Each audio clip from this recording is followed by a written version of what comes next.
اللهم صل على سيدنا ومولانا محمد معدن الجود والکرم وآلہ وبارک وسلم۔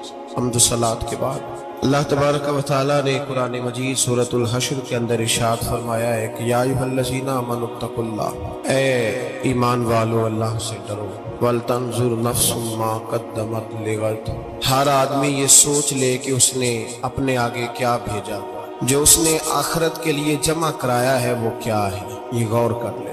واتقوا اللہ، اور پھر ڈر جاؤ اللہ سے، ان اللہ خبیر بما تعملون، فرمایا تم جتنے مرضی پردے ڈالتے پھرو، تمہارے رب کو تمہارے تمام کاموں کی خبر ہے، اسے پتہ ہے تم کیا کرتے ہو۔ عزیز دوستو، بزرگوں اور بھائیوں، قرآن مجید نے دو چیزوں پر بڑا زور دیا ہے، ایک اللہ کو ماننا، اور اللہ کو ماننے کا مطلب ہے نبی پاک کو بھی ماننا، اللہ کو ماننے کا مطلب ہے کتابوں کو بھی ماننا، قرآن پاک کو بھی ماننا۔ لیکن دو باتیں آپ کو زیادہ ملیں گی، ایک ایمان، اور اس کے بعد سب سے زیادہ زور ہے ایمان بالآخرت پر، آخرت کو مانو۔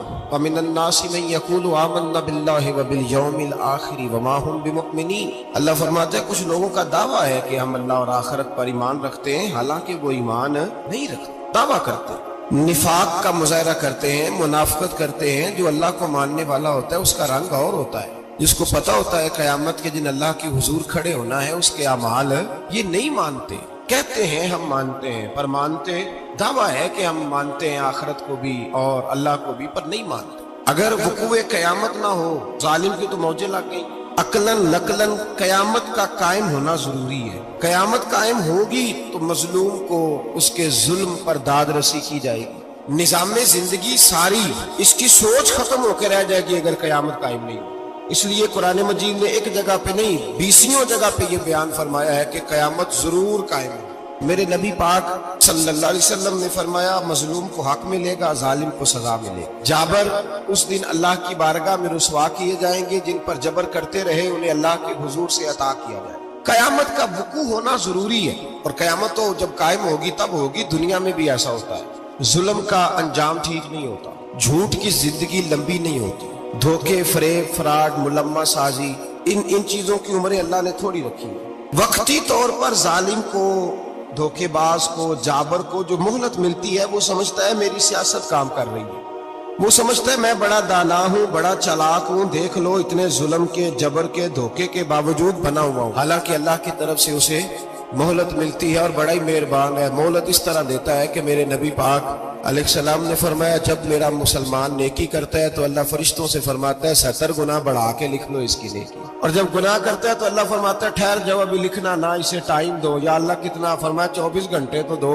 ہو سکتا ہے توبہ کر لے، یہ اس کی مہربانی ہے۔ اب وہ جو اللہ نے مہلت دی ہے نا کہ شاید توبہ کر لے، لوگ سمجھتے ہیں میری چالاکی کی وجہ سے نظام سیٹ چل رہا ہے، میں بڑا تیز ہوں، 2 4 5 باتیں بولتا ہوں سب صحیح ہو جاتا ہے۔ لوگ اس کو اپنی دانائی سمجھ لیتے ہیں، حالانکہ وہ اللہ کی طرف سے۔ جب حضرت موسیٰ علیہ السلام اپنی قوم کو لے کے نکلے، رستے میں دریا آ گیا، فرعون پیچھے لگا ہوا تھا، وَإِذْ فَرَقْنَا بِكُمُ الْبَحْرَ فَأَنْجَيْنَاكُمْ، اللہ فرماتے ہیں تمہارے لیے میں نے دریا کو پھاڑا اور تمہیں نجات دے دی، وَأَغْرَقْنَا آلَ فِرْعَوْنَ، اور فرعون کو غرق کر دیا، وَأَنْتُمْ تَنْظُرُونَ، تم کھڑے دیکھ رہے تھے۔ اب جب حضرت موسیٰ دریا کے کنارے پہنچے تو فرعون بھی پیچھے آیا۔ فرعون لوگوں سے کہا کرتا تھا کہ میں کہتا ہوں تو دریا چلتا ہے، میں کہتا ہوں تو ہوائیں آتی ہیں، میرے حکم کے پابند ہے سارے، دعویٰ تھا اس کا کہ میں کہتا ہوں تو نظام زندگی چلتا ہے۔ اب جب دریا کے کنارے پہنچی حضرت موسیٰ علیہ السلام تو اللہ نے حکم دیا کہ آپ عصا ماریں۔ جناب موسیٰ نے عصا مارا، 12 رستے بن گئے۔ اب حضرت موسیٰ کی قوم گزر رہی تھی تو فرعون سے پوچھنے لگے کہ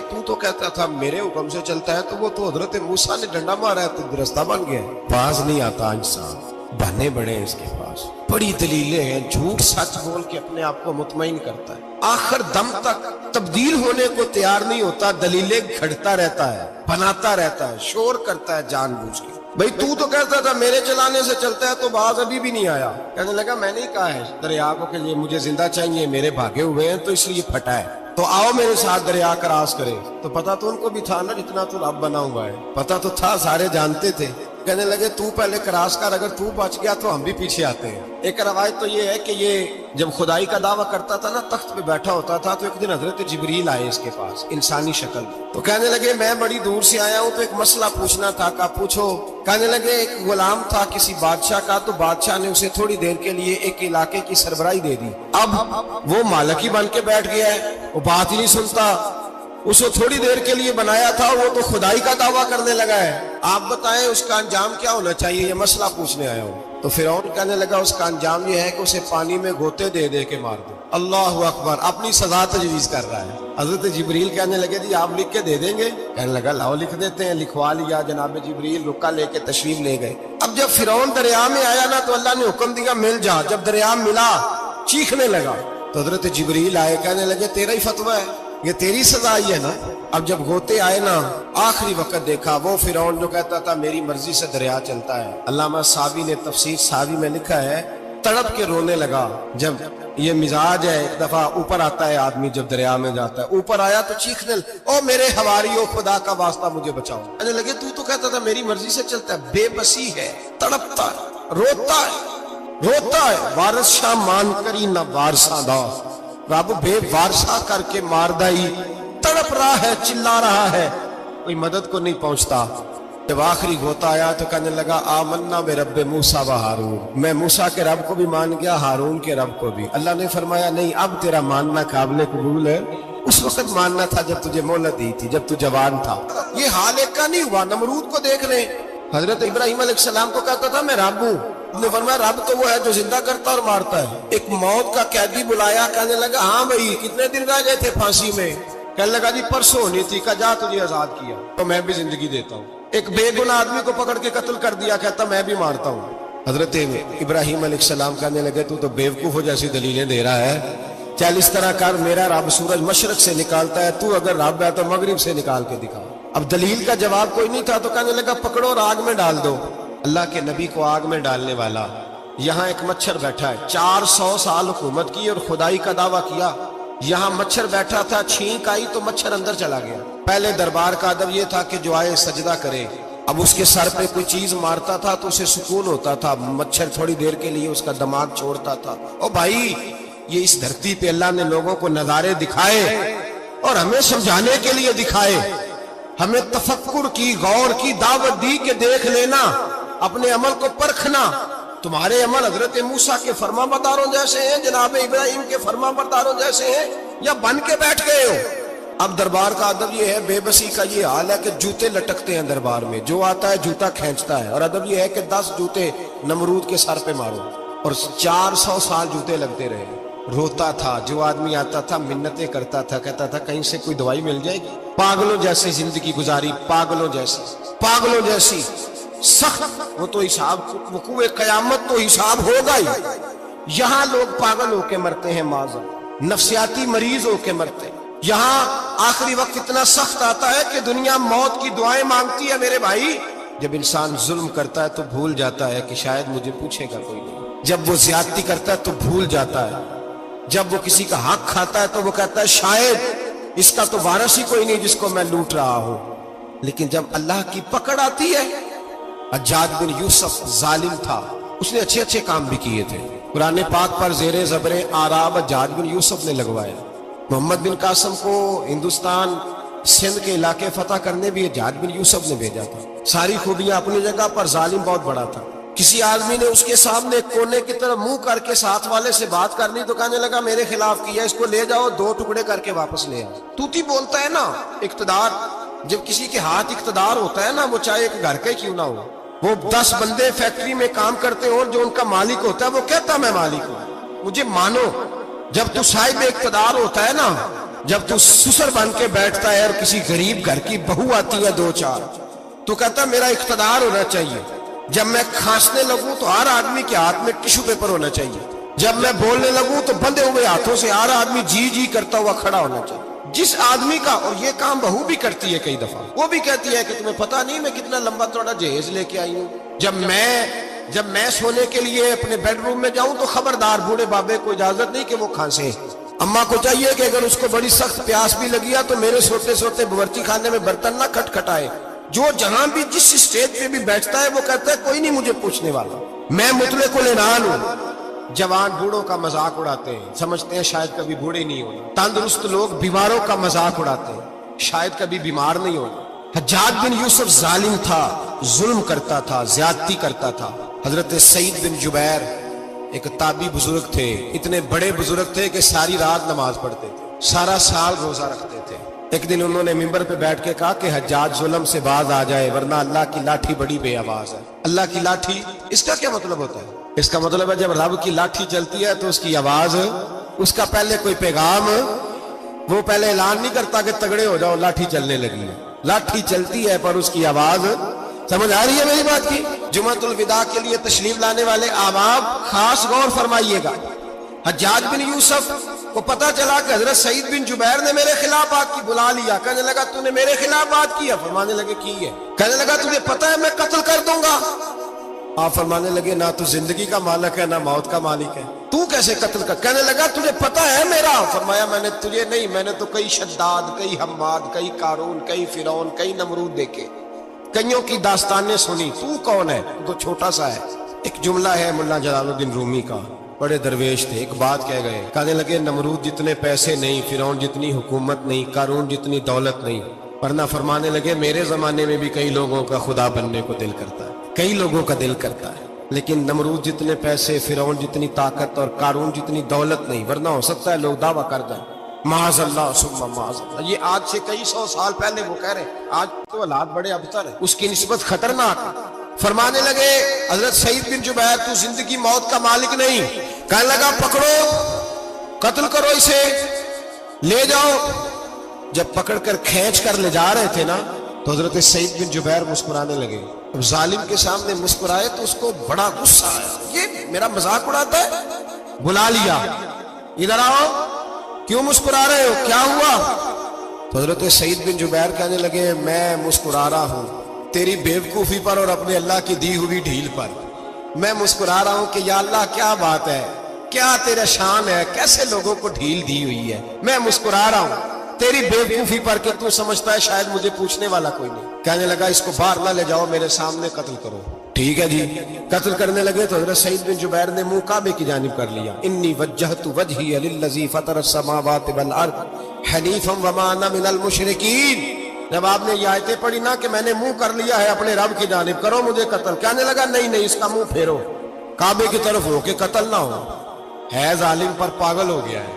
حضرت سعید بن جبیر کے حوصلے نے شکست دے دی، ناکام ہو گیا، مخبوط الحواس ہو، کہنے لگا اس کا منہ پھیر دو۔